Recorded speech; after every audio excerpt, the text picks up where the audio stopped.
Hey everybody, it's Rob from Flail Throughs. This is Gundam Battle Operation 2, and this is another guest video from Always Sonic, aka Angel of Death 20.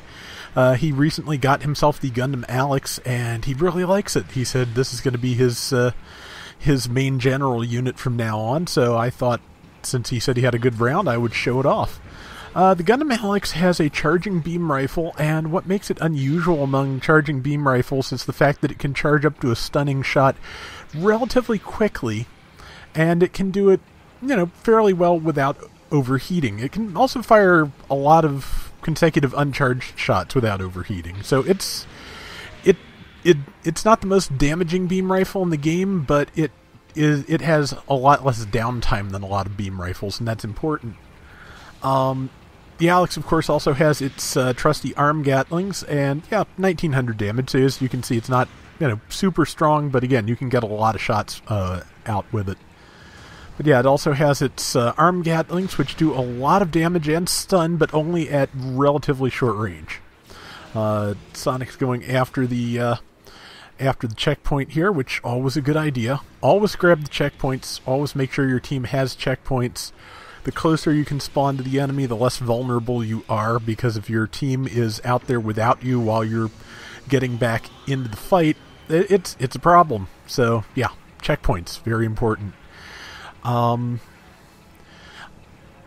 couple of folks have asked me to do a basics or a tutorial kind of video for the game. I'm trying to figure out what things to cover, and I'm not really sure what the tutorial does and doesn't cover at this point. What really needs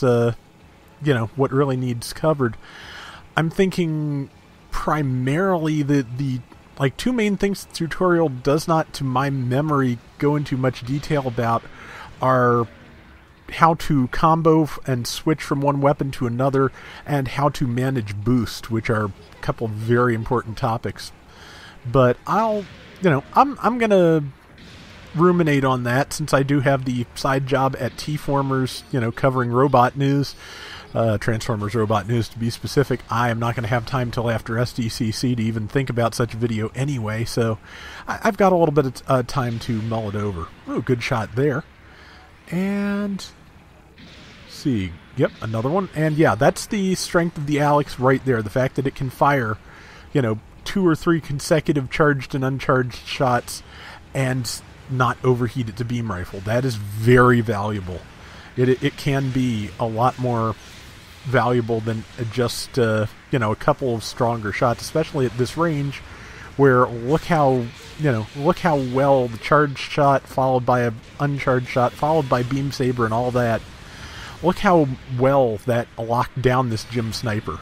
Somebody else got the kill, but even so, the point remains. The enemy is kind of scattered at this point. They're forming up, but they're trying to regroup, so this is a great time to press the attack. A little low on health, but that's not a major thing. Well, it is a major thing, but it depends on who catches you and where.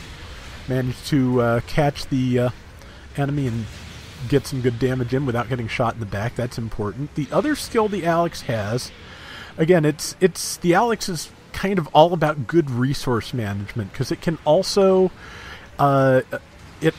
dodge roll once without completely overheating its boost gauge, if its boost gauge is not too overheated before you do it. So that's kind of so the Alex has a lot of reserves, I would say, compared to similarly skilled mobile suits. Oh, good shot there, 2600. That's probably a raid to get that much damage in with a charged shot, or just something with really low beam defense. But the Alex can do a couple of dodge rolls. It can do a couple of it can do a bunch of charged beam shots. It's pretty versatile. And unfortunately, the armored version does not currently exist. The Chabam armor it uses in Gundam 0080, it's not in the game, which is really kind of a shame. But maybe that will show up at some point. But now, definitely time to repair. It's almost time for the ace to be selected. There's a very good chance it's going to be Sonic. So he needs to be in top form and not caught in the middle of everything when this comes up. There's basically two things. Yep, it's him. There's basically two things you can do when you think you're going to be the ace. One is this, and the other is take a strategic death at the last second before you hit the 3-minute mark in order to make sure that the enemy gets the least points possible for killing you. Depending on the situation, either one of those is viable, but he's got good health. His shield is gone, so his speed is increased. And, he just has to find some good opportunities and take them.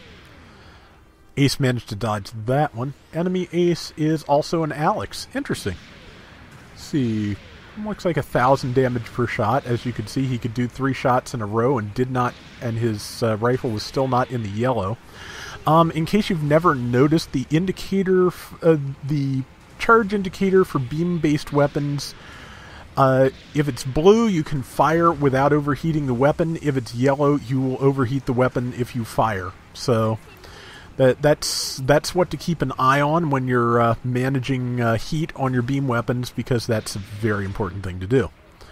Good damage, about, I think it was an even 2,000 and an even 1,000 uncharged. Okay, I may be reading that wrong, but that's what it looks like from here. Hit the shield there.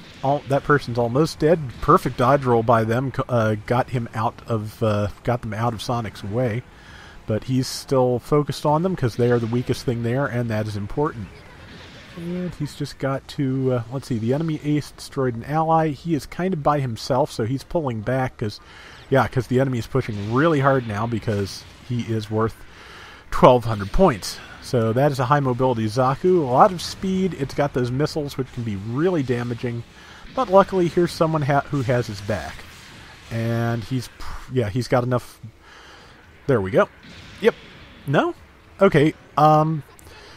Something you probably noticed in these videos, but again, I'm trying to explain more things as I go for new viewers.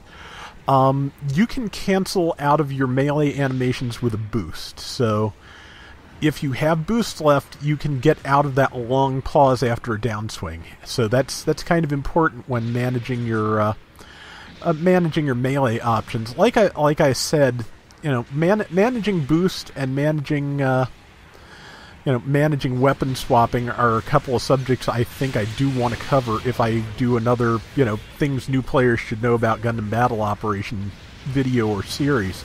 I'm not sure which I'd go for at this point, whether it be a single video or series.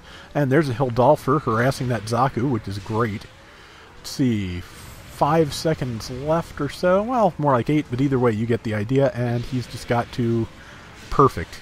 That Zaku is now unable to damage him before the end of the round, which is everything they needed to win. So yeah, great round by Sonic. Got a lot of damage in. Got a couple of good kills, and kept himself alive as the ace. No deaths. Very nice.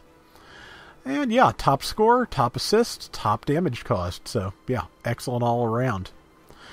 And that's going to do it for today's Gundam Battle Operation 2. We'll be back soon with more, so till next time, everybody take care and have fun. Later!